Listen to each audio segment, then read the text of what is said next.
The housing market here in San Diego went crazy. Interest rates are pretty much staying the same, yet home prices are still going up. Do I want to sell my home or hold on to my 3% interest rate? Do I want to buy a home or should I just keep waiting and hope for a better time to jump in? All of these are valid emotions. I'm going to break it all down for you so you can make the best possible decision for your situation. And at the end, I'm going to go over some local events that you might be interested in. My name is Ian Collins. I'm your local realtor and Homes for Heroes specialist here in San Diego. We're going to go over what happened in the real estate market last April and how it affects you. But before we get started, I just want to say that this isn't some sleazy real estate agent sales gimmick.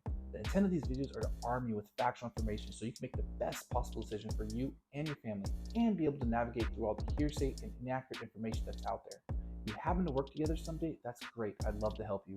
If not, if you're not ready or you're working with somebody else, that's fine too. I'm still here for you. One quick plug before we get into the nitty gritty. If you're a firefighter, EMS, and law enforcement or the military, a healthcare professional or educator, click on the Homes for Hero link in my description. I could literally talk about the program all day, but this video is about the housing market, so just click on the link and learn more. You'll be glad you did. May, monthly housing market update for San Diego. Man, that was a tongue twister. I know market stats can be boring, so I'll try to make this as bearable as possible because it is important. Also remember, these statistics are for San Diego County as a whole, which gives you an idea of what's going on overall. Every zip code and neighborhood's market acts differently, so if you want something specific to your neighborhood, click one of the links in the description or get in contact with me and I'll send you all the information. The median sales price in San Diego County has been steadily increasing for the past 3 months.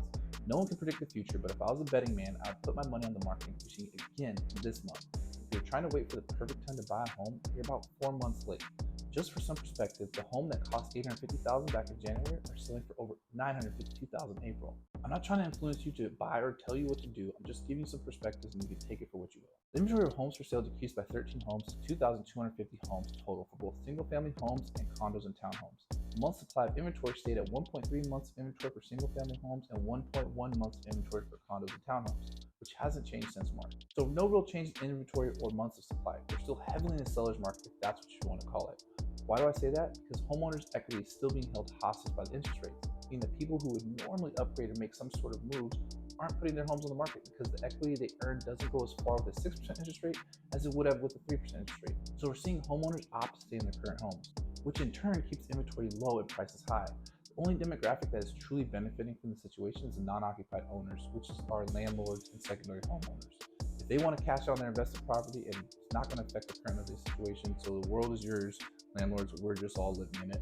Next, average days that homes stay on the market dropped by 9 days for single-family homes to 29 days and dropped by 2 days for condos and townhomes to 32 days. And the percentage of original list price received increased by almost 1% again for both single-family homes and condos and townhomes, almost 100% for homes and over 100% for condos and townhomes. The percentage of list price received has been steadily increasing since December of 2022. As I said last month, this indicates that the market is continuing to heat up and that home buying demand is still high despite the 6+% interest rates.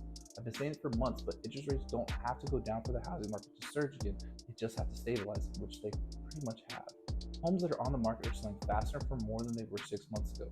We're also seeing multiple offer situations. What does this mean for you if you're trying to buy a home? Know that you're going to be competing again. You're going to be in a dogfight, and that it's going to be harder and harder to find situations where a seller is willing to cover closing costs with a 2-1 rate buy down. So don't go into this relying on those programs. Instead, prepare yourself to the best of your ability. And if you find a situation where we can get you money back from the seller, great. But if not, you're still good to go. To my buyers and my potential buyers, realize that the market has been steadily increasing despite the interest rate fiasco.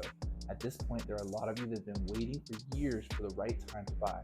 During the COVID craziness, you didn't want to pay $100,000 over asking price, and now you don't want to stomach the 6+% interest rates.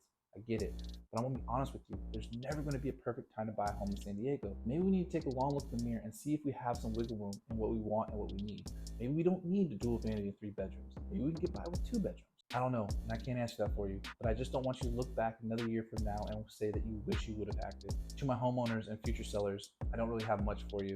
I never thought I'd say this in the seller's market, but I feel for you. If you have to move because the family just got bigger, congratulations. But just really pay attention to the numbers like the net sheet and stay conservative in your estimates, meaning round how much you think you're going to make by the sale of your home down and round up how much you think you're going to have to pay for your next home.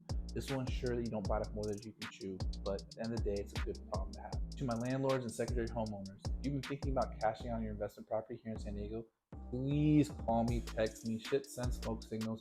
We have buyers and we desperately need your properties, please. All right, for the real fun part, grab a pen and paper, write this down for all the upcoming events. I'll also put them in the description below with links for each one so it's easy. Who doesn't love Mardi Gras? Well, here's your chance to experience it in San Diego, May 11th through 14th. Gator by the Bay will be having a music festival at the Spanish Landing Park. It's going to have 7 stages performing Louisiana themed music, aka blues, and we'll have a French Quarter food court. Supposedly they're going to have 10,000 pounds of crawfish. Also, it's family friendly, unlike the real Mardi Gras. May 14th is Mother's Day. Damn near every restaurant and hotel is having a Mother's Day special, so I'm not going to go over all of them. But I will say that there's absolutely no reason to be a dirtbag and not take your mother out and spend some time with her. She definitely deserves it. If you're into fitness and want to test yourself, May 20th is the La Jolla Half Marathon. It's said to be one of the most picturesque races. It starts at the Del Mar Fairgrounds and then finishes at La Jolla Cove. Tickets are between $50 and $100 depending on if you choose to do the half marathon or the 5K option. May 29th is Memorial Day, a day that we honor and remember the military personnel, my brothers and sisters that went before me, that gave the ultimate sacrifice. Fort Rosecrans National Cemetery, we're holding a Memorial Day ceremony from 10 to 12 on the 29th. The ceremony is over 100 years old and it's a really nice celebration, so go check it out. Alright, that's all I have for you. Thanks for watching. Please reach out if you have any questions you'd like me to cover or any specific information about certain neighborhoods. Don't worry, it's free and there's no sleazy sales tactics. Also, don't forget to subscribe to my channel and hit the notification button so you get a heads up when I put out new videos covering San Diego and all the upcoming events. See you next time.